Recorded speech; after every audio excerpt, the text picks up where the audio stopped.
Ya, minggu yang lalu kita bahas mengenai sel elektrokimia, ya.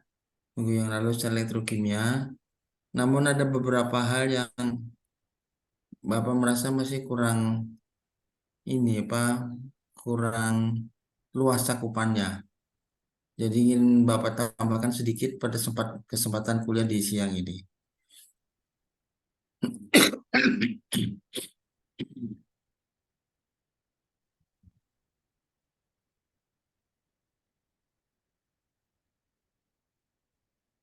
Nah, jadi kita mengenal ini, adanya sel elektrokimia itu bisa dikategorikan dua macam.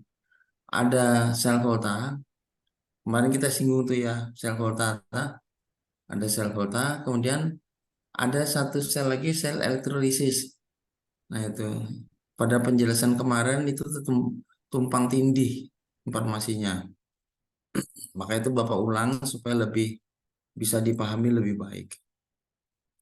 Nah, dalam sel elektrokimia ini, prinsipnya yang berperan semuanya sama, yaitu adanya pergerakan elektron. Ya, pergerakan elektron. Nah, di dalam apa sekarang bedanya antara sel volta dan sel elektrolisis? Ya, nah sekarang kalau kita lihat di sini,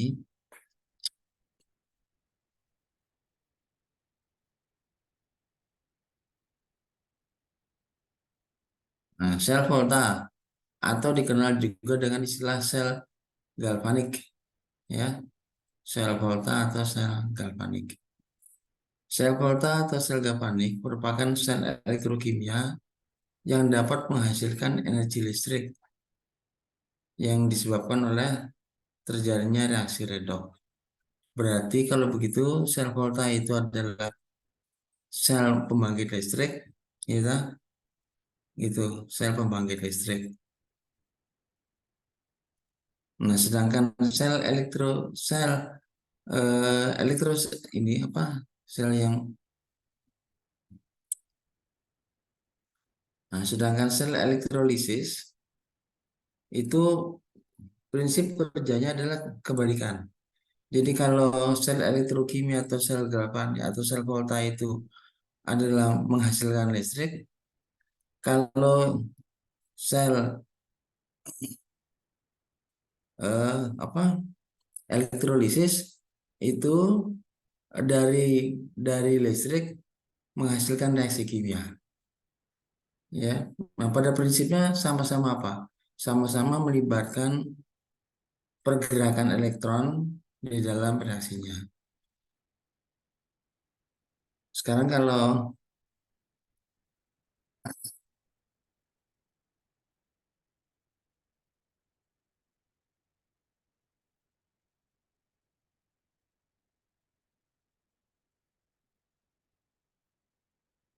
nah nih ya, gambar di sebelah kiri ini adalah contoh daripada sel volta atau sel galvanik yang kemarin kita bahas itu. Nah, di sini ada dua elektroda, sudah kita pahami kemarin ya. Dua elektroda, ada anoda, ada katoda, kemudian dihubungkan dengan jembatan garam, substrate jembatan garam.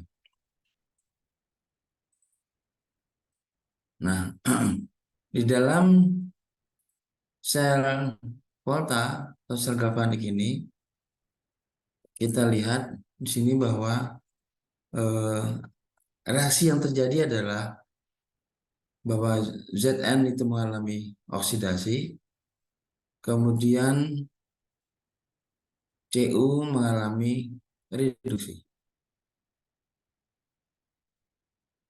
Nah, sekarang kalau kita perhatikan gambar di B sebelah kanan ini. Ini gambar ini menjelaskan apa?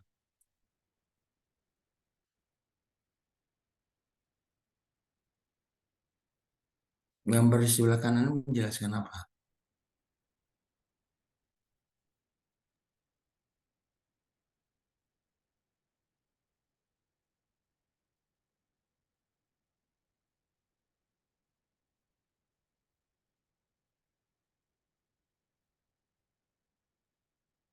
Kita lihat di sini bahwa di sebelah kiri eh, Zn di sini ini elektrodanya mengalami pengikisan, ya. Sedangkan Cu di sini mengalami penebalan, ada pelapisan, pelapisan. Dari mana? Nah, atau begini, Zn di sini kemana larinya gitu? Nah, kemana larinya? Kita lihat di sini Zn mengalami oksidasi. Berarti Zn yang semula berbentuk logam itu kemudian kita lihat di sini mengalami oksidasi membentuk ion. Nah, karena dia membentuk ion berarti dia masuk ke dalam sistem larutan. Bisa dipahami ya?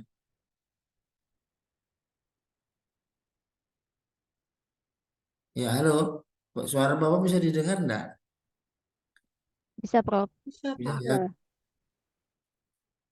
Sekarang di sebelah kanan ini kita lihat CO-nya mengalami penebalan. Ya, penebalan ini datang dari mana? Datang dari adanya Cu2+ yang mengalami reduksi. Cu-nya mengalami reduksi. Cu2+ ini semula dari larutan, kan tadi yang digunakan kan larutan Cu nih, yang ini larutan Zn. Nah, Cu2+ ini mengalami reduksi sehingga Cu2+ menjadi Cu saja. Nah, Cu saja ini menempel di elektroda ini sehingga terjadi penebalan. Oke ya, jadi kalau nanti Bapak tanya fenomena ini, mengapa di dalam atau pada Zn itu mengalami pengikisan, sedangkan pada anoda itu mengalami penebalan, begitu penjelasannya ya. Jadi pada pada apa, di sini anoda mengalami oksidasi, sedangkan pada katoda mengalami reduksi. Oke, ini yang sebenarnya ingin Bapak perdalam dalam menjelaskan. Kemudian berikutnya lagi, eh, ini kemarin sudah Bapak singgung, sel volta jembatan garam sudah, nggak usah kita bahas lagi. Ini adalah hanya ilustrasi bagaimana elektron itu berpindah ya dari elektroda Zn ke Cu gitu. Oke, ini cepat aja. Nah, kemudian perolehan nilai 1,10 1,1 volt itu dari mana? Ya, masing-masing elektroda itu memberikan sumbangan E sel, ya elektron volt tersendiri. Jadi reaksi oksidasi pada Zn itu menghasilkan nilai E sel 0,76, sedangkan reduksi Cu itu menghasilkan nilai E sel 0,34. Jadi kalau dituliskan dalam notasi sel itu biasanya begini. Zn berubah menjadi Zn12 berarti oksidasi. Kemudian Cu2+ menjadi Cu. Ya, maka itu di sini mengalami penipisan, yang ini mengalami penebalan. Nah, dengan ini adalah simbol daripada, ini simbol dari apa? Jembatan garam, Prof. Nah, simbol dari jembatan garam, ya, simbol jembatan garam. Oke, jadi kalau dijumlah ini menjadi 1,10 volt. Ya, jadi maka istilahnya reaksi yang di atas ini oksidasi ini reaksi setengah sel. Kemudian yang di bawah reaksi setengah sel, setengah ditambah setengah ya Berarti reaksi satu sel kan begitu. Oke, udah Bapak lewati.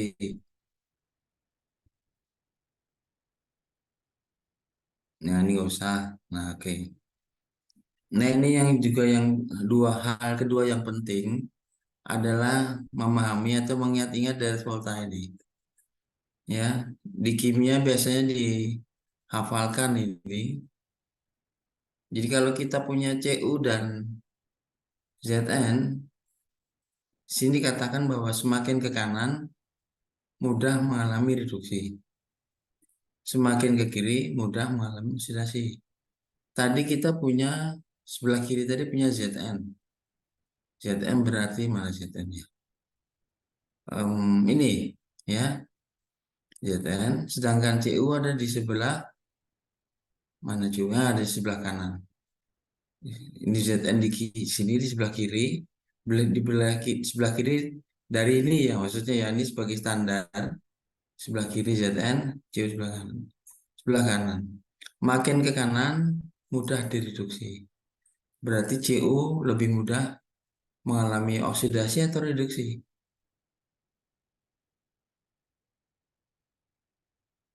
Cu mudah mengalami oksidasi atau reduksi.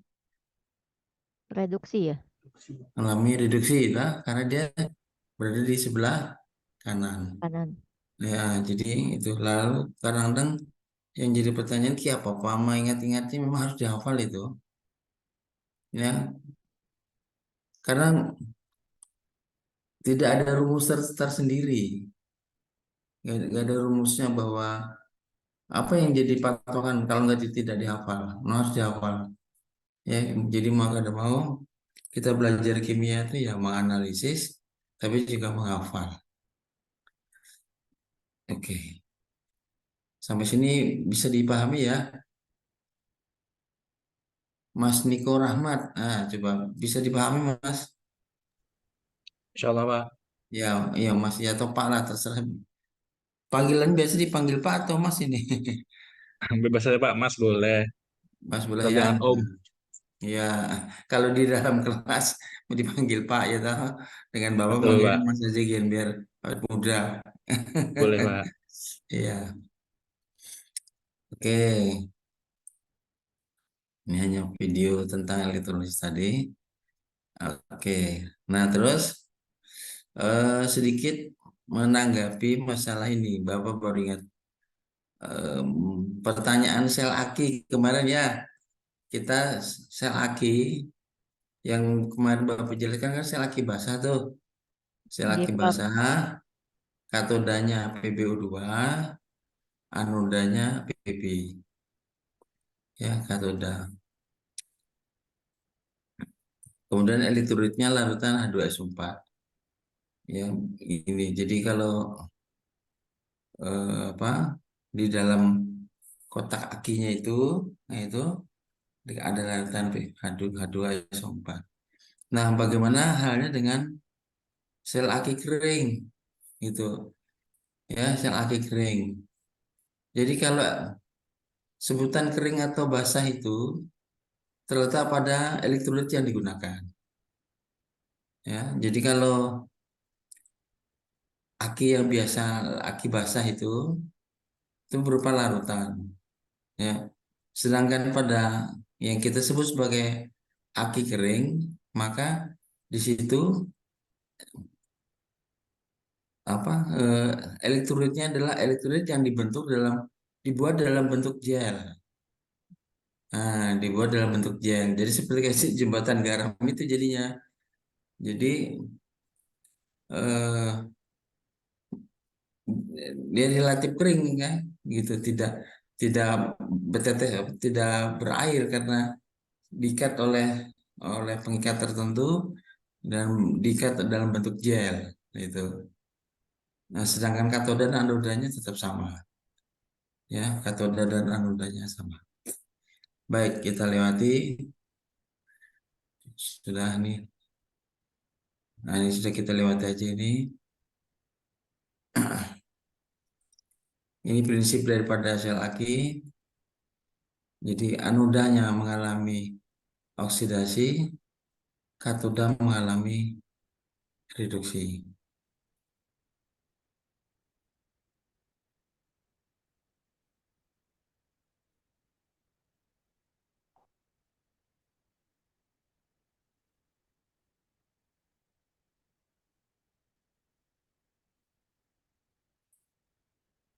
Satu hal yang menarik dari prinsip sel Aki ini adalah kalau misalnya ditanya bagaimana reaksi pengisian Aki gitu. Ini kadang ditanyakan, bagaimana reaksi pengisian Aki? Kan Aki itu kan bisa kalau sudah soak, itu kan Aki basah itu kan bisa disetrum lagi tuh. Kita kan dibawa ke bengkel, nanti ada jasa penyetruman Aki itu. Nah, gitu. Nah, apa reaksi yang terjadi pada reaksi pengisian Aki? Itu adalah membalikkan ini. Kalau kita lihat reaksi ini, reaksi sel Aki ini, PbSO4 ini ada di sebelah kanan panah ini, nah, paham ya? Ini di sebelah kanan, tak? Berarti ini kan produk ini. Di sebelah kiri ini reaktannya, di sebelah kanannya adalah produknya.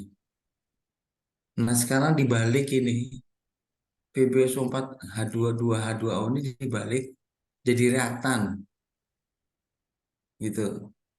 Jadi reaktan, kemudian eh, menghasilkan Pb plus 2SO4 dan Pb2. Pb ini adalah anodanya, PbO2 ini adalah katodanya. Berarti dia kembali seperti kondisi semula. Tapi orang ini nyetrum aki itu katanya Bapak sendiri belum pernah melakukan lah. Katanya tuh dibalik gitu, nah anunya itu menyetrumnya itu apa yang dibalik, ya mestinya bukan bukan akinya itu ya, tapi arus listriknya tuh nah dibalik karena ingin membalikkan apa reaksi pengisian aki ini. Oke ya, jadi ini diingat-ingat, ini hal penting, reaksi pengisian aki itu. Ya, oke. Bapak Tanya, lewati. Ya, Prof, ya. eh, pada reaksi pengisian aki ini berarti selain dibalikan itu berarti ada larutan PbSO4 yang ditambahkan juga ya, Prof? Oh, bukan, ya. Karena BPSO4 ini kan sudah ada di dalam akinya ini. Hmm. Kan ini sebagai produk dari reaksi yang berkepanjangan, nanti terbentuk PbSO4. PbSO4 itu eh, seperti tepung, seperti warna putih itu. Nah, itu ngumpul di dalam sistem ini. Nah, lalu untuk mereaksikan ini biasanya bukan PbSO4 ditambahkan aja air aki H2. Jadi elektrolitnya yang ditambah, membantu supaya reaksi ini mudah bergeser ke kanan. Ya, jadi zat elektrolitnya yang ditambah gitu. Ya, Air akinya itu kalau tidak salah campuran H2SO4 dan HNO3 ya? bukan. Bukan. H2SO H2SO4 5%. H2SO4 5%. Kalau ditambah dengan asam nitrat nanti ya selnya hancur semua. Karena itu kan jadi air aja. Hmm. Ya, jadi kalau H2SO4 ditambah asam nitrat nanti terlalu keras, nanti sel akinya rontok. Itu. Baik, yang lain kok wajahnya kok tidak muncul tuh ini. Yang muncul hanya Mbak Nur Elva sama Niko Rahmat. Nah, yang lainnya tidak muncul. Atau Bapak yang nggak bisa lihat kah? Coba gimana sih caranya? Oh iya, banyak yang tidur ini. Ada tulisannya keterangan. Ada keterangannya tidur ya. Nah, ini sekarang ada Ifah Nur Rahmah. Nah, alhamdulillah. Iya, jangan disembunyikan wajahnya. Baik. Tetap Nah, memperhatikan kok, Prof. iya kak, oh, ya, syukurlah.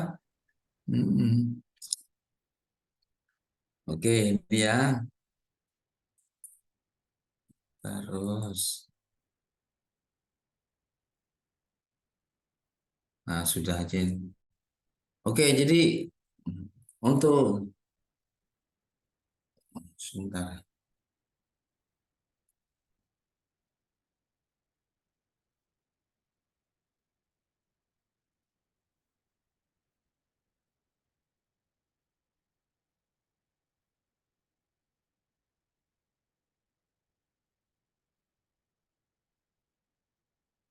Oke, tadi di awal kuliah tadi Bapak sampaikan ada sel elektrolisis juga.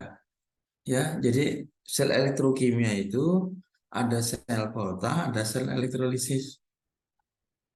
Kalau sel volta tadi itu menghasilkan listrik, sedangkan sel elektrolisis itu dari listrik menghasilkan reaksi kimia, itu ya, menghasilkan reaksi kimia. Nah, ada satu hal yang substansi yang kalian perlu ketahui bahwa kalau tadi di dalam sel volta itu eh, katoda itu adalah elektroda positif, sedangkan anoda itu adalah elektroda negatif. Berbeda dengan sel elektrolisis ini. Ini sebaliknya. Jadi katoda malah negatif, anoda adalah positif. Nah, kadang-kadang untuk mengingat itu gimana caranya? Ya mau tidak mau pegang salah satu. Karena kalau mengingat kedua-duanya itu tetap huruf-huruf, yang mana yang katoda yang katoda negatif, yang katoda positif, namanya ya. Nah, jadi yang paling mudah itu dipegang yang ini sel elektrolisis, elektrolisis ini katoda negatif berarti Kn, anoda positif berarti KNAP. Ingat singkatannya KNAP, katoda negatif, anoda positif. Tapi ini untuk yang sel elektrolisis. Nah, berarti sisanya tinggal dibalik. Ya, memang cara menghafal tuh macam-macam lah tergantung masing-masing deh gitu. Tapi yang prinsipnya memang ada sebagian yang harus dihafal gitu. Ya, mau enggak mau. Seperti biologi kan banyak menghafal tuh.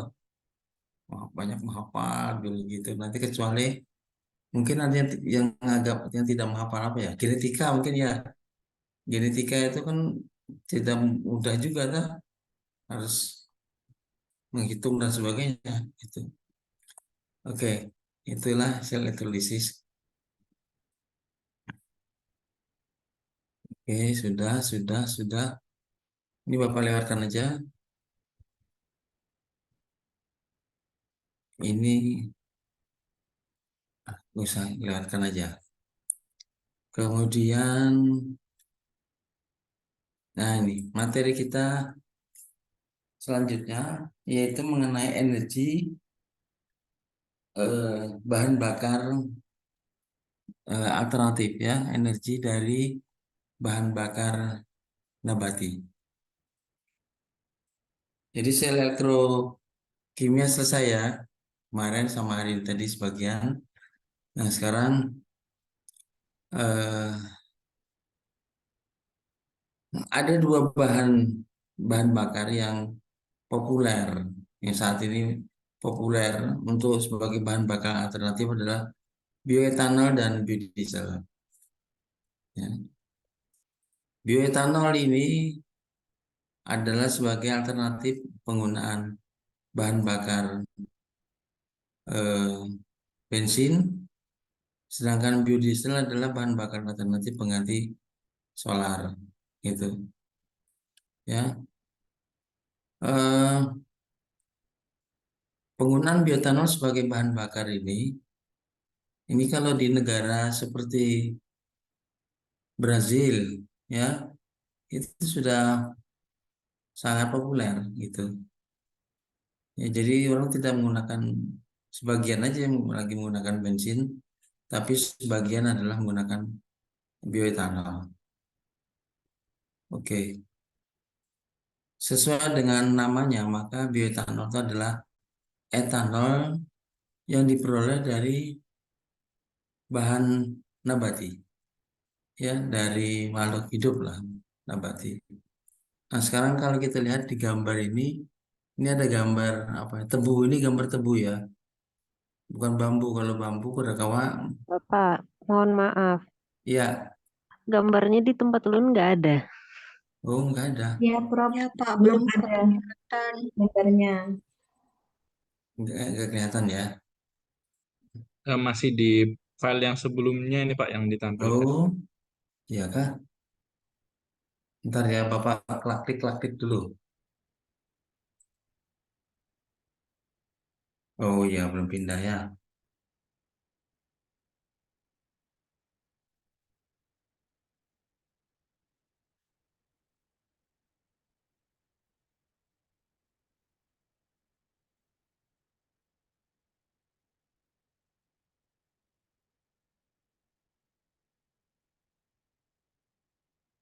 Sudahkah? Sudah, Pak. Sudah ya? Oke, ya syukurlah. Bapak itu tidak begitu mahir dalam menggunakan, jadi kadang minta bantuan asisten. Ya, jadi kita bahas mengenai bahan bakar alternatif. Dalam ini bioetanol dan biodiesel. Bioetanol dan biodiesel ini eh, termasuk bahan bakar cair, ya, yang eh, sudah sekitar mungkin sudah sekitar 20 tahun terakhir ini lah. Itu sudah apa, banyak dikenal gitu, baik dari kalangan ilmuwan maupun masyarakat dari negara maju lah, terutama yang sudah membuat ini. Sekarang kalau kita lihat ini, pertama bioetanol, sesuai dengan namanya maka bioetanolnya adalah etanol yang berasal dari bio. Bio itu berarti yang dimaksud di sini adalah makhluk hidup. Lebih khusus lagi adalah dari nabati. Itu. Kalau Bapak bilang hanya bio saja, mungkin kalau dari sapi Bang bisa lah Pak, atau dari kambing, atau lemak kambing, lemak sapi, nggak bisa lah lain. Jadi kalau bio ini memang secara umum bio itu kan artinya ya hidup lah, hidup. Sementara yang dimaksud sini hidup dan nabati, nah gitu. Ya, jadi jangan sampai tersalah, itu bioetanol. Nah sekarang pertanyaannya, eh, dengan etanol biasa itu apa? Kan di lab itu tulisannya bukan bioetanol lah, tapi etanol. Kalau kita ke lab, di labelnya itu nggak ada bioetanol, tapi etanol gitu. Ya, jadi sebenarnya hanya istilah. Ya, substansi secara kimiawi itu sama saja. Substansi secara kimiawi sama saja. Jadi hanya istilah karena etanol ini sekarang sudah mulai digalakkan dan bisa diproduksi eh, skala apa ya, skala home industry lah begitu, atau rumahan juga bisa. Maka kemudian sekarang orang lebih mengenali bioetanol karena kata-kata bio itu menjadi lebih ramah gitu. Nah, menjadi lebih ramah kata-kata bio itu. Nah, bioetanol ini digunakan sebagai bahan bakar alternatif pengganti bensin. Ya kalau kita sekarang apa, bukan bensin ya apa? Pertalite, ya Pertalite, ya tak? Pertalite. Pertama tuh sama aja. Pertamax ya boleh juga, ya Pertamax sama juga. Hanya dia mungkin lebih tinggi nilai oktannya. Nah, bioetanol ini memiliki sifat pembakaran yang bagus dan nanti di belakang akan Bapak jelaskan bagaimana syarat suatu bioetanol bisa digunakan sebagai bahan bakar. Kalau di apotek itu kan ada bioetanol, ada etanol 70% jadi gitu. Ada etanol 90%, ya toh? Untuk orang luka kan kadang-kadang dibersihkan dengan itu, dengan etanol. Tapi kalau sudah 90% itu apakah bisa digunakan sebagai bahan bakar? Nah, nanti Bapak jelaskan. Kemudian yang berikutnya adalah biodiesel. Sesuai dengan namanya, maka ini adalah bahan bakar untuk pengganti pada mesin diesel. Dalam hal ini disebut sebagai solar, ya. Sehingga kalau di SPBU kita sering lihat namanya jadi biosolar. Ya, dulu tuh nggak ada kok biosolar, tuh yang ada tuh hanya solar, bensin gitu aja zaman dulu tuh. Terus sekitar ya mungkin 20 tahun yang lalu lah itu berubah itu. Di Pertamina itu tulisannya menjadi ada biosolar, ada bionya gitu. Sebelumnya nggak ada, dulu hanya solar gitu aja. Nah sekarang orang sudah menggunakan biosolar. Nah biosolar itu tidak 100% biodiesel isinya, ya. Jadi terakhir ini biosolar itu campuran antara minyak solar yang berasal dari apa hasil minyak bumi, ya. Jadi di situ dikatakan sebagai solar, eh, ya solar diperoleh dari minyak bumi itu 65%, sedangkan biodieselnya biodieselnya itu adalah 35%. Itu Maaf, Prof. kondisi terakhir. Maaf, Prof. Slide-nya tidak jalan. Kondisi terakhir semacam itu. Dulu waktu awal-awal muncul, biodiesel itu ditambahkan sebanyak 20%. Gitu. Tapi kemudian orang bilang, coba tambahi bang, masih bisa enggak? Artinya masih bisa itu pengertian begini. Di mesin bermasalah tidak? Gitu ya. Bermasalah atau tidak? Jangan-jangan waktu uji coba ya, jarak 100 kilo masih bagus. Lebih dari 100 kilo ternyata sudah mesinnya jebol. Nah, itu jangan sampai. Ya, jadi dicoba, terus dicoba sampai akhirnya sekarang sudah berhasil sampai 35%. Kalau lebih dari 35%, apa masalahnya? Secara teknis belum diuji coba. Yang kedua, masih berpikir jangan-jangan nanti kita rebutan antara minyak goreng itu untuk kita masak dengan minyak minyak untuk pembuatan biodiesel. Nah, jadi masih menjaga kesetimbangan antara keperluan pangan dan keperluan energi gitu. Baik, di depan layar kita semua ini ada, ya, ini sebelah kiri ini tebu. Tebu ini sebagai bahan baku untuk pembuatan bioetanol, dan pembuatan bioetanol itu ada istilah eh, apa ya? Pembuatan bioetanol metode 1, pembuatan bioetanol metode 2, pembuatan bioetanol metode 3 gitu. Pembuatan bioetanol metode 1 itu adalah bioetanol yang diperoleh langsung dari cairan yang bersifat manis atau gula, mengandung gula. Contohnya tebu ini, ya. Ini ada gulanya, maka kemudian dengan mudah gula itu apa boleh difermentasi menghasilkan etanol. Sama seperti orang buat tape itu. Nah, buat tape itu kalau hari ketiga dan hari keempat itu pas manis-manisnya itu. Artinya gulanya banyak lah. Tapi kalau sudah lebih dari hari ketiga dan keempat, itu yang muncul rasa pengar. Tahu pengar lah, pengar tuh kayak nyegrak gitu. Nah, itu berarti alkoholnya sudah mulai muncul. Ya sebagian orang yang senang itu karena memang tujuannya kepingin yang agak teler itu. Jadi jadi dia yang begitu.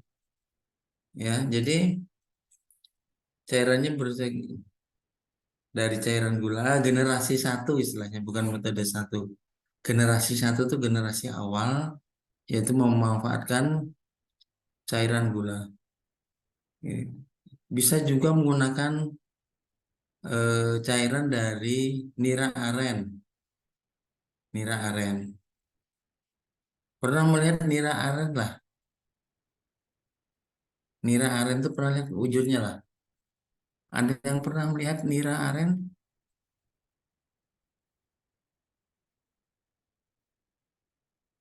Nira belum pernah ya. Pernah melihat orang mula gula merah enggak? Kalau Pernah. aren tahu, Pak. Kalau aren tahu, tapi kalau nila aren nggak tahu, Pak. Nira aren belum pernah lah. Jadi pohon aren itu kalau di atas itu begitu di bunganya, di kuncupnya itu nanti disadap. Nah, disadap netes-netes toh ditampung dalam bambu. Nah, itu nanti kalau sudah satu malam sudah dapat kurang lebih 1 meter itu panjangnya. Nah, itu kemudian direbus nanti jadi gula merah. Oh, kita itu setiap hampir seminggu sekali pasti masak pakai gula kok. Tapi kan kita belum tentu tahu gimana caranya orang buat itu. Ya, dan gula aren itu jauh lebih nikmat rasanya dibandingkan gula dari kelapa. Lebih harum, harganya juga lebih mahal. Beda mungkin sekitar 7.000 8.000 bedanya per kilo. Ya, gula aren. Di daerah Martapura banyak. Martapura di daerah Kabupaten Banjar. Kalau di Banjarmasin mungkin juga ada, tapi kan di bawah dari yang juga dari hulu sungai lah dibawa ke Banjarmasin. Nah, Banjarmasin itu apa aja ada. Tapi ya itu tadi datang dari daerah juga lah. Gitu. Oke, ini. Nah, kemudian di sebelah kanannya kita lihat di sini. Ini adalah pohon sawit. Ini adalah buah sawit. Tuh.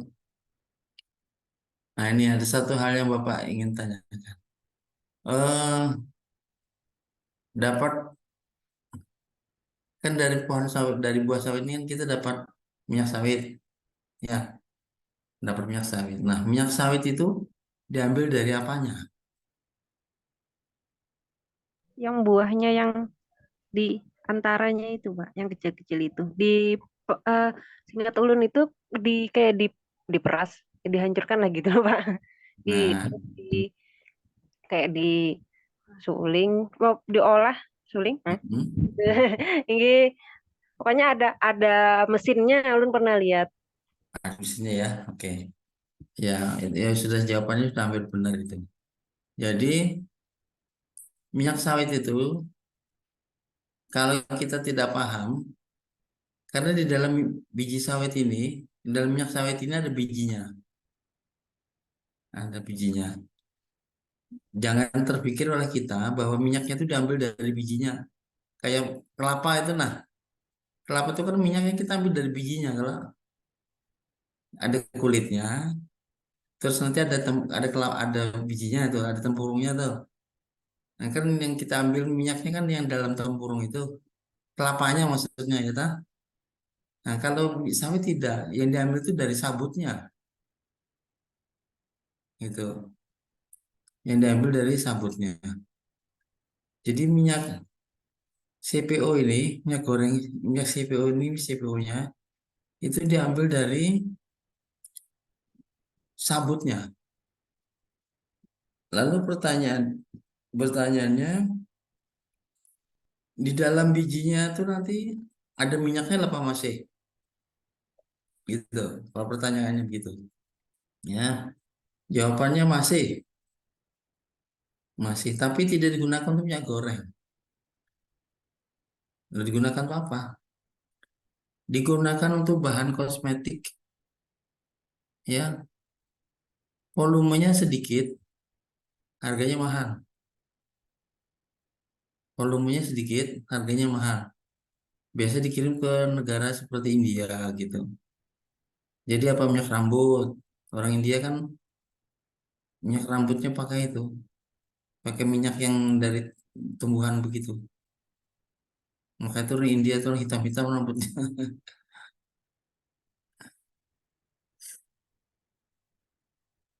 Oke, ya, ini sepintas mengenai bahan ini. Jadi ada dua bahan utama.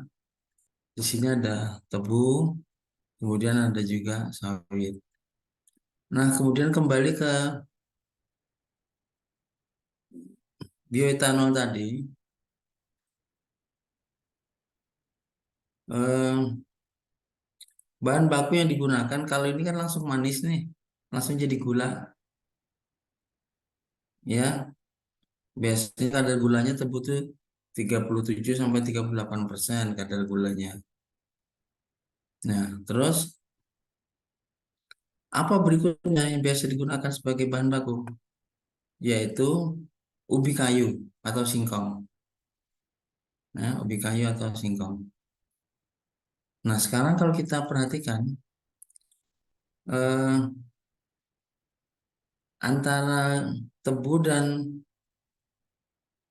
ubi kayu atau singkong itu unsurnya sama enggak?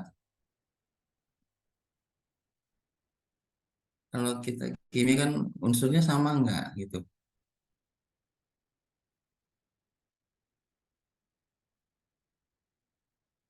Unsurnya sama atau tidak antara, kalau dari rasanya ya mesti beda ya. Yang tebu ini manis sudah, singkong tuh pada depan manisnya kayak tebu ini. Kan nggak ada, singkong manis itu kan nggak ada, ya. Hanya singkong itu apabila dihidrolisis menghasilkan glukosa. Nah, ingat itu ya.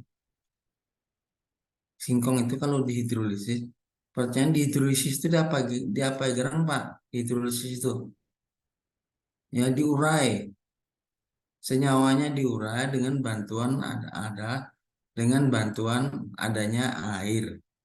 Hidro itu air, lisis itu terurai, terurai karena adanya air. Itu menghasilkan zat gula, glukosa. Itu. Nah, glukosa dan ini tubuh ini, meskipun di sini kandungannya secara kimia itu yang ini sukrosa, sedangkan tebu tadi glukosa, itu sama-sama unsur yang bersifat manis, ya, yang apabila dikonversi itu semuanya mudah menjadi bioetanol. Sampai sini paham? Sampai di sini paham? Paham, Pak. Paham ya? Oke. Sama-sama menghasilkan bioetanol. Berarti itu generasi yang sudah berbeda. Kalau tebu tadi adalah generasi tinggal fermentasi, sedangkan untuk apa, singkong tadi, maka sebelum fermentasi dihidrolisis terlebih dahulu. Nah,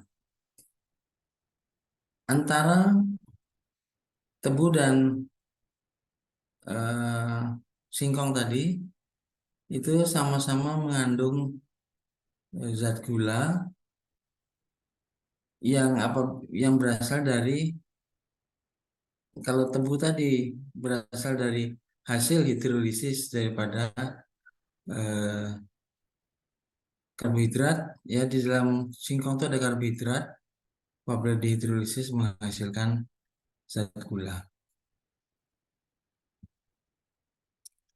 Oke, ini background saja mengapa kita perlu bahan bakar alternatif. Nah, ini sudah lama cerita ini.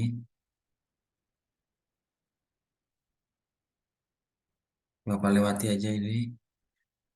Nah, ini adalah jenis bahan bakar alternatif.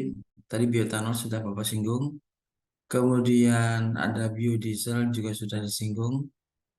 Bahan bakunya bisa tebu, bisa singkong. Biodiesel itu bisa sawit, bisa jarak pagar. Pernah melihat tanaman jarak pagar belum? Mahasiswa biologi pernah melihat tanaman jarak Yang pagar? jaraknya tahu, Pak. Nah, pernah Tapi melihat?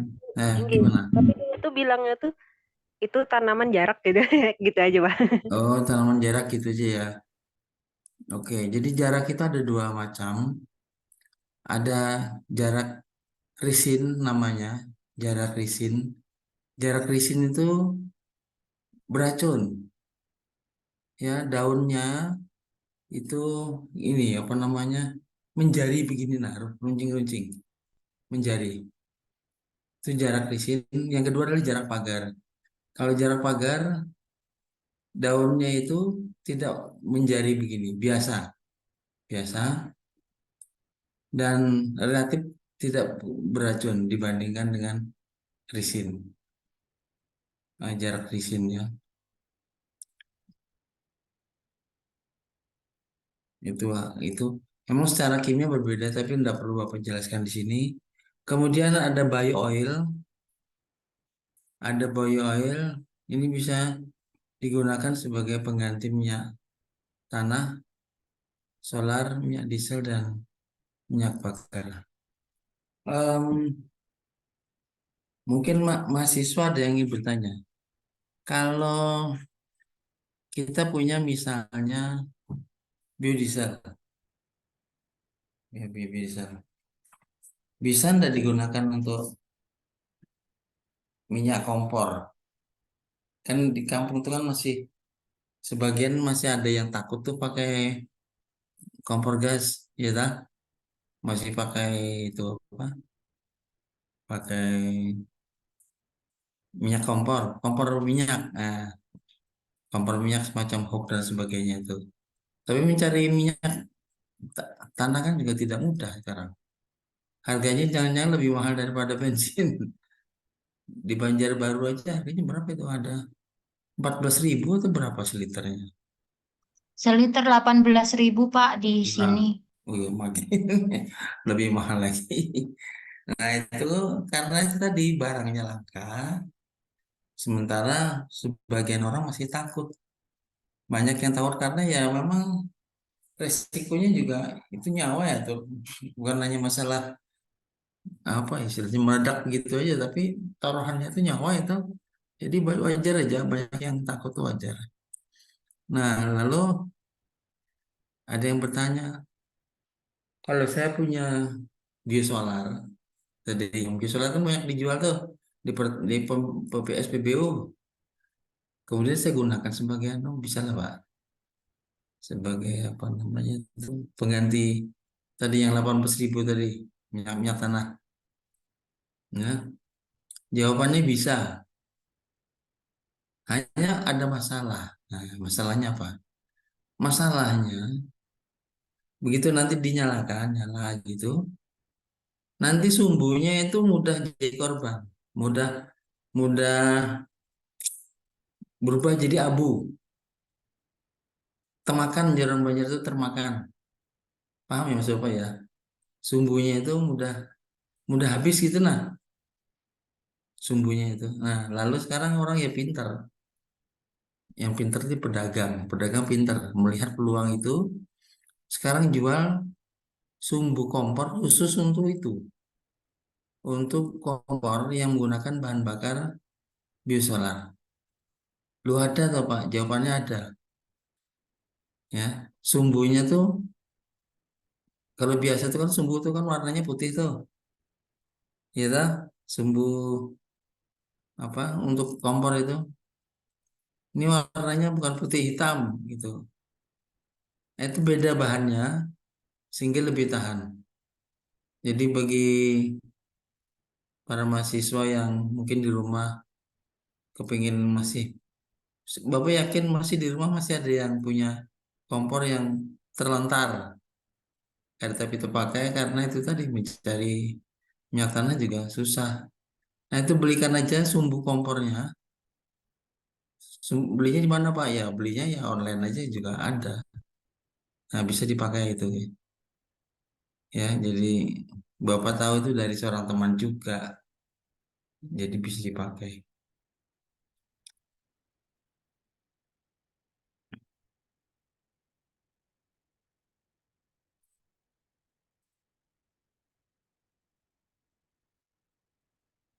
Kita kuliah sampai jam berapa ya?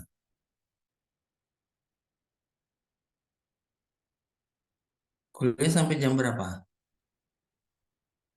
Di jadwal sampai 15.40 kayaknya. Oke, ya masih setengah jam lah. Oke.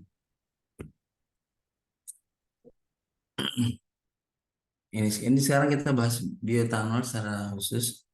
Bioetanol adalah bahan bakar yang terbuat dari alkohol, bisa didapatkan dari berbagai tanaman seperti tebu, sorghum, jagung, gandum, singkong, kentang, ubi, hingga limbah sayuran. Bioetanol merupakan sumber energi yang ramah lingkungan karena memiliki angka oktan yang lebih tinggi dibanding premium. Angka oktan bioetanol sebesar 115, sedangkan premium 88 dan pertamax adalah 98. Jadi dulu sebelum ada Pertalite itu yang kita kenal kan bensin itu premium. Itu angka oktannya 88. Kemudian keluar yang Pertamax itu yang ada sekarang ini 98%, 98. Nah, sedangkan Pertalite berapa? Pertalite itu 92 ya angka oktannya. Pertanyaannya angka oktan itu apa gerang Pak gitu. Angka oktan itu ya. Jadi dalam pengukuran kualitas bahan bakar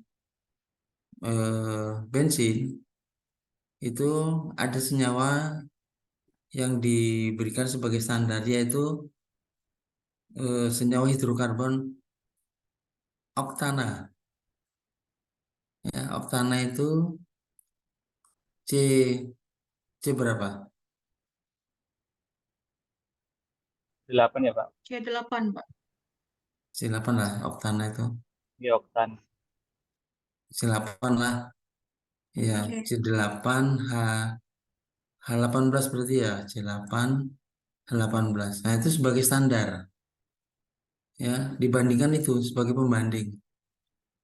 Itu. Nah, bioetanol itu angka oktannya lebih tinggi dibandingkan dengan oktana sendiri gitu. Ya, jadi apa? Pembakarannya lebih bagus. Pernah Bapak tanyakan sama dosen Bapak waktu itu, apakah kalau misalnya oktannya lebih tinggi lagi Bang ya Pak? Misalnya bukan hanya 115, ini kan 115 nih. Misalnya 130 misalnya. Gimana? Apa yang terjadi? Nah, itu ternyata eh, kerja mesin itu bisa jadi tidak stabil. Ya, jadi kalau pembakaran itu terlalu cepat, itu ibaratnya apa ya? Kompresinya tuh bisa tidak maksimal begitu. Tapi itu istilah orang mesin lah, gitu. Jadi ada batasan eh, misalnya seperti ini penggunaan bioetanol ini kalau dipaksakan 100% mungkin juga hasilnya tidak tidak akan bagus gitu karena kaitannya dengan kompresi. Dia terlalu cepat gerakannya, hanya seperdetik mungkin begitu, sehingga apa, kompresinya menjadi kurang. Ya. Dan itu menuntut perbaikan mesin lagi. Jadi jangan dibayangkan bahwa adanya bahan bakar baru itu langsung pakai begitu aja, tidak mudah. Ya, jadi kalau dia cocok ya bisa dipakai langsung, tapi kalau tidak cocok ada dua hal yang bisa dibenahi. Pertama, mencari bahan-bahan bakarnya yang cocok atau mesinnya dimodifikasi. Lah modifikasi mesin itu juga tidak mudah. Itu urusan pabrik itu. Nah, pabriknya pun juga bukan pabrik di Indonesia, jangan harus melibatkan pabrik di Jepang di sana, pabrik di Jerman dan sebagainya. Nah, itu yang tidak mudah.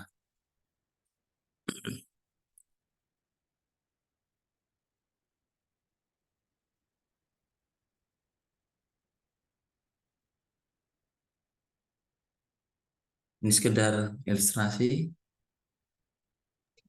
Pak izin bertanya boleh Pak? Ya, silakan. Kaitannya sama yang tadi sih angka oktan tadi Pak. Hmm. Eh, apa? Kalau misal di sepeda motor misalnya gitu, eh, kecampur antara Pertalite misalnya sama Pertamax itu yang nilai oktannya berbeda, apakah ada dampaknya Pak? Ya, oke. Jadi misalnya kan kita kadang-kadang beli Pertalite kosong, tapi Betul. masih ada sisa setengah liter misalnya gitu. Ya Ya misalnya sudah, gitu. pertama ketikin beri 2 liter. Jadi Pertalite setengah liter, pertama 2 liter campur ya. Sudah biar ya, daripada kalau ada bahan bakar. Nah, jadi pada prinsipnya begini. Kalau kita bicara dari sisi aspek kimia, maka antara Pertalite dan Pertamax itu sama-sama hidrokarbon yang saling bercampur dengan sempurna. Gitu. Jadi artinya dari sisi aspek kimianya tidak masalah. Kemudian dari aspek nilai angka oktannya, ya. Jadi oh, Pertalite tadi 92, Pertamax itu adalah 98. Ya berarti ya mungkin antara itu akhirnya jadinya. Dan Mbak pikir tidak masalah. Karena proses pencampurannya bisa homogen, ya, karena sama-sama hidrokarbon dan secara kimiawi tidak berbeda, ya, gitu. Hanya hanya oktannya aja yang berbeda sedikit, sedikit gitu. Jadi tidak masalah. Ya kemarin sempat tuh 2 hari atau 3 hari yang lalu tuh sempat antrian itu di Simpang 4 itu nggak ada Pertalite habis. Akhirnya mobil bapak itu juga diisi dengan pertama. Yang biasanya pakai Pertalite pakai pertama. Biasa dapat 20 liter, dia dapatnya hanya berapa, 15 liter atau berapa gitu. Oke, oke ya. Baik, terima kasih Pak. Ya, nah ini sekarang adalah proses hidrolisis tadi yang Bapak singgung tadi. Ya, proses hidrolisis ini berasal dari bahan yang mengandung pati. Pati di sini adalah karbohidrat. Ya, karbohidrat. Ubi kayu, ubi jalar, jagung gitu. Kalau misalnya bahan itu sudah cairan manis seperti nira tadi, maka prosesnya tidak lali melalui tahapan ini. Karena kalau tahapan ini kan ada dihancurkan. Kalau itu kan nggak perlu dihancurkan, apa yang dihancurkan? Oh, sudah cairan, ya tak? Kemudian ditambah enzim untuk memproses hidrolisis. Nah, tidak perlu ini tahapan ini. Langsung aja di sini karena berubah sudah menjadi glukosa. Nah, jadi cairan manis tadi adalah berasal dari glukosa dan teman-teman yang ada, glukosa, ada fruktosa, ada sukrosa, ada glukosa, ada fruktosa, ada glukosa, ada fruktosa, ada glukosa, ada glukosa, ada glukosa, ada glukosa, ada glukosa, ada glukosa, ada glukosa, ada glukosa, ada glukosa, ada glukosa, ada glukosa, ada glukosa, ada glukosa, ada glukosa, ada gitu ya. Itu manis semua itu, glukosa, sukrosa, fruktosa. Kalau sukrosa itu gula tebu ya. Kalau fruktosa itu gula gula yang ada di buah. Kalian kalau makan apa namanya, anggur, nah manis itu ada fruktosa ya. Kemudian glukosa ini banyak di madu. Nah, madu itu banyak glukosa ya, itu. Jadi kalau sudah cairan, tahapan yang satu dua ini sudah ditinggal, lebih langsung ke sini. Nah, kemudian langsung berproses fermentasi. Nah, ini gambarnya dah. Bahan bergula, nira, nira, nira, nira, nira nipah. Nipah tuh ternyata ada niranya juga loh. Kalian tahu pohon nipah lah. Pohon nipah tahu lah. Pohon nipah itu yang daunnya itu digunakan untuk atap, buat atap rumah tuh nah.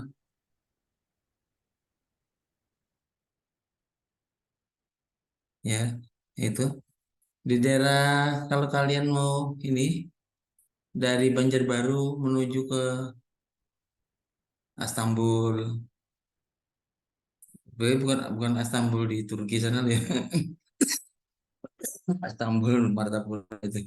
Kiri kanannya itu kan banyak pohon nipah tuh, ya dah. Nah, itu daunnya itu digunakan untuk orang ini buat apa namanya? Atap, atap. Nah, ini sudah manis kali ini. Nah, ini tinggal proses fermentasi. Pada saat proses fermentasi ini ada tahapan, ada variabel yang bisa dilakukan untuk penelitian. Raginya berapa banyak? Kemudian urea, ditambah urea juga, itu ureanya berapa persen? Kemudian NPK-nya juga berapa persen, berapa banyak? Nah, ini bisa divariasi untuk menghasilkan kondisi maksimal. Nah, biasanya produk daripada proses fermentasi itu menghasilkan etanol dengan kadar 8%. Jadi kalau dapat misalnya cairannya itu 1 liter, maka etanolnya berapa banyak?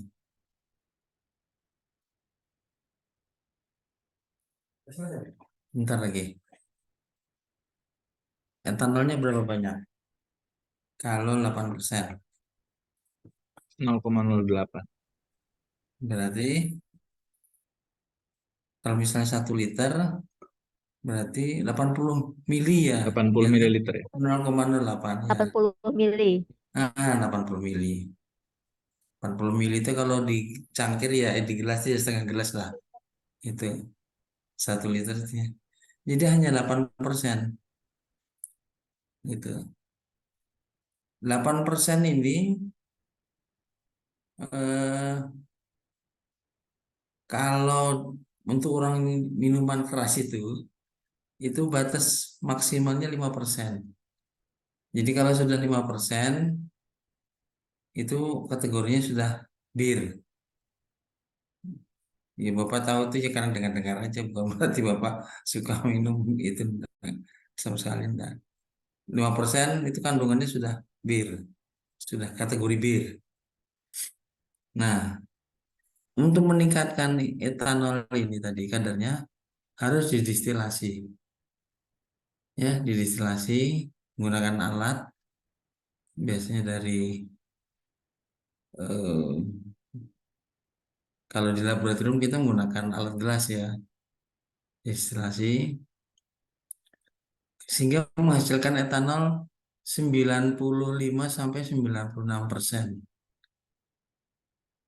Jadi hasil distilasi ini kalau kita lihat di sini belum belum sampai FGE, apa FGE itu? Full grade ethanol. Apa artinya full grade ethanol itu? Etanol dengan grade bahan apa? Fuel Bahan bakar. grade ethanol ya. Jadi etanol dengan grade bahan bakar. Belum masuk situ. Untuk bisa masuk sebagai fuel grade etanol itu harus minimal 99,5% kadar etanolnya. Nah, cara meningkatkannya bagaimana? Oh, didestilasi lagi, Pak. Jawabannya tidak bisa. Kalau didestilasi lagi tidak bisa. Ya, nah di dalam ilmu kimia itu em, ada istilah, aduh lupa Bapak. Ada istilah, em, jadi begini, bahwa dia itu tercampur 95-96, berarti 4%-nya itu masih air. Ya, masih air. Dan itu tidak bisa terpisah antara air dengan etanol tadi dengan cara destilasi ini. Jadi kayak ngikut terus gitu nah. Dipisah itu tidak bisa. Karena dia sudah mencapai titik perpaduan yang sangat mesra. Apa istilahnya? Lupa Bapak lah. Nanti minggu depan Bapak sampaikan. Nah, terus caranya bagaimana? Yaitu dengan cara dehidrasi. Nah, dehidrasi itu gimana caranya? Caranya adalah dengan cara proses adsorpsi, yaitu penyerapan. Ya, dehidrasi dengan cara penyerapan. Penyerapannya menggunakan apa? Bahan yang mempunyai sifat penyerap air. Contohnya misalnya batu kapur. Batu kapur itu punya sifat menyerap air. Ya, jadi batu kapurnya dipanasi dulu. Setelah itu digunakan untuk sebagai penyerap air. Airnya akan diserap, tersisa etanolnya disaring sehingga menghasilkan full grade etanol. Nah, fuel grade etanol ini cara pengetesan paling mudahnya adalah gimana? Caranya paling mudah adalah dilakukan pembakaran. Bakarnya gimana? Ya sekitar 2 atau 3 mili ditaruh di atas sendok. Kita punya sendok begitu, ditaruh di sendok itu. Kemudian kita bakar, nanti dia nyala, blub gitu, nyala. Kemudian setelah nyala, sekian detik, nyala, nyala, nyala, nyala. Nanti dia mati sendiri. Ya tak? Mati sendiri karena tadi. Lalu kita lihat di sendoknya itu, kita pegang gini, masih ada cairan basah enggak? Kalau masih ada cairan basah berarti tersisa airnya yang terbakar alkoholnya, airnya tersisa. Nah, ini berarti belum full grade etanol. Karena kalau masih seperti itu, masukkan aja ke tangki bensin, jebol nanti bensin anunya apa mesinnya karena airnya terkumpul di situ. Nah, jadi nggak bisa. Jadi harus begitu dia terbakar, diginikan kering. Nah, berarti sudah full grade etanol. Layak digunakan sebagai bahan bakar. Gitu. Oke ya. Farmasi sekalian, kuliah di siang ini Bapak cukupkan sampai di sini. Nanti kalau ada pertanyaan minggu depan deh, ya sekarang disimpan dulu. Nanti minggu depan boleh ditanyakan, ya. Baik sampai di sini, Pres- ya. presensinya gimana, Prof? Presensi. Presensinya Bapak nanti yang memberikan apa presensi kan di Simari itu, Oh, nggih. ya kan? Nah terus nanti kotinya Nggih. mohon informasikan siapa yang tidak masuk. Nanti sebagai dasar untuk melakukan klik di itu di Simari itu gitu ya. Jadi mohon kotinya menginformasikan yang tidak masuk. Kalau yang masuk bahkan mestinya lebih banyak yang masuk daripada yang tidak toh. Kalau menulis yang tidak yang masuk ya ke klub kebanyakan tulis saja yang tidak masuk 1 orang atau 2 orang gitu ya. Nanti biar nanti dibantu asisten Bapak Nggih, nanti Prof. Nggih. untuk baiklah.